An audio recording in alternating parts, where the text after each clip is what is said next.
This is Jack, the professor, or Professor Jack.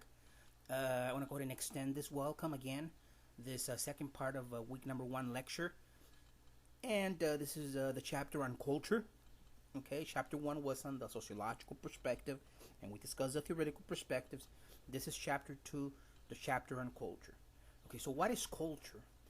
And ethnicity is not necessarily culture. Ethnicity refers to your parents' ancestry or grandparents' ancestry, but not to your American culture. So let's see. Chapter 2, culture.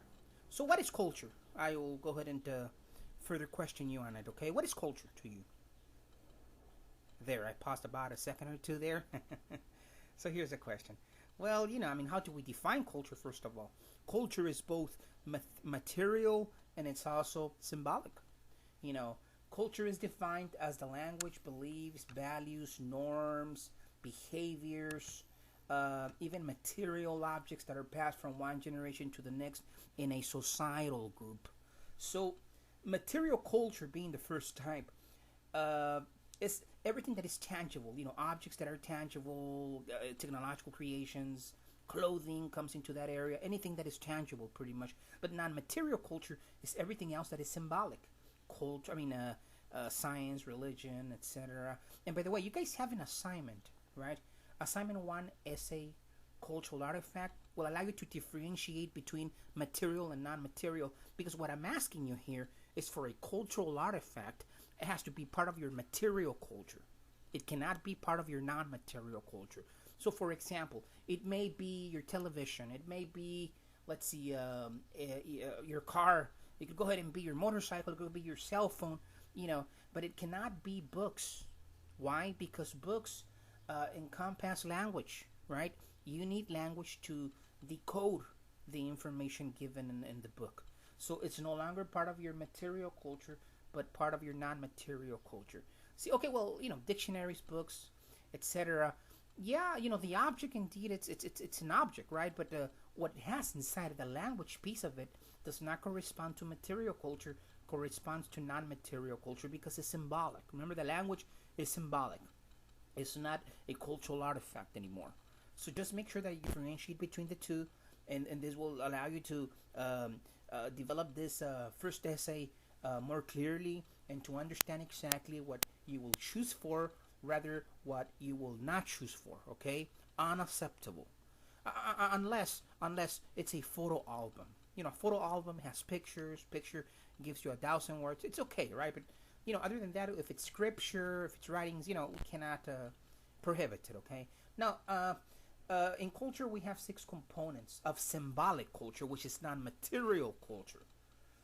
Norms, sanctions, values, folkways, mores, and then language.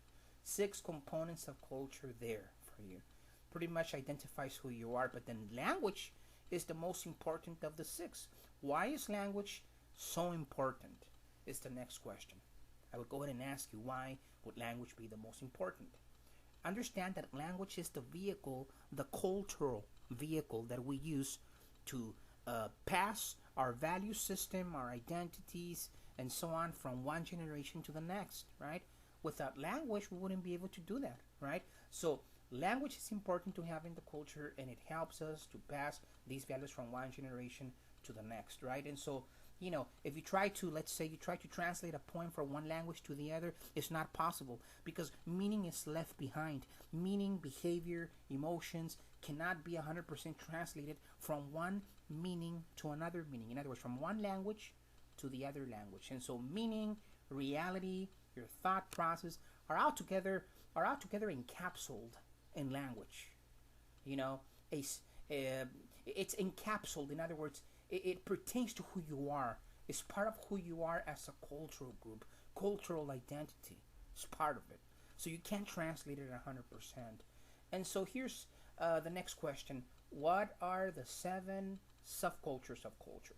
Culture, and then under culture, you have these subcultures or smaller groups or subgroups, right? And these are ethnic, occupational, religious, political, geographical, deviant, social class. Many people make the mistake. They think that, because a member of this ethnic group, that's my culture. No, that's your ancestral culture. Your culture is the American culture. If you're an American, right? If you're not an American and you happen to be Mexican, okay, then you're Mexican. But if you're born in this country, you are American. Question: am I ethnocentric for thinking the way I think? It's a question you have to ask yourself, though, right? Well, a definition for ethnocentrism, first of all, is the use of one's culture as a yardstick for judging the way of other people. For judging their lifestyle, for judging their customs, for judging their dress code, for judging their lifestyle overall. And it generally leads to cultural shock. Okay? So what is cultural shock? At any rate, culture shock is the disorientation that people experience when they come in contact with a fundamentally different culture and can no longer depend on their taken for granted assumptions about life. In other words, the world is larger than just the corner of your street. The world doesn't end in San Bernardino County if you live in Los Angeles. It expands to 51 more states and it crosses borders. So it's larger than what you imagined, right? So, next question. Or rather, I want to give you an example of cultural shock. Your best friend Jane Doe just arrived from her country 2 months ago. Her family has invited you for dinner. She went home. She put a good word for you. She said, "Mom, this is a great guy," or "This is a great girl," And then her mom decided to invite you for dinner, right? So, you get the invitation. It's an honor for these people to invite you, and you better show your best manners, okay? So here you are. They are serving her national dish, sopa de pisaquerito. In her native country, this is an expensive delicacy, you bet. Only the rich and famous would eat this dish because it's very expensive and it's also rare, okay? Only the rich and the powerful will eat once a week, probably. Once every other day. But it's very difficult to acquire this dish. The translation of this dish, your friend told you. She might as well, she said, I'm going to let you know. I can't be cruel to you. And I'm going to tell you what this is, okay? What we're having is feline placenta soup. Question to you, my friend. Will you go ahead and eat it? Will you go ahead and eat and probably ask for a second and third serving?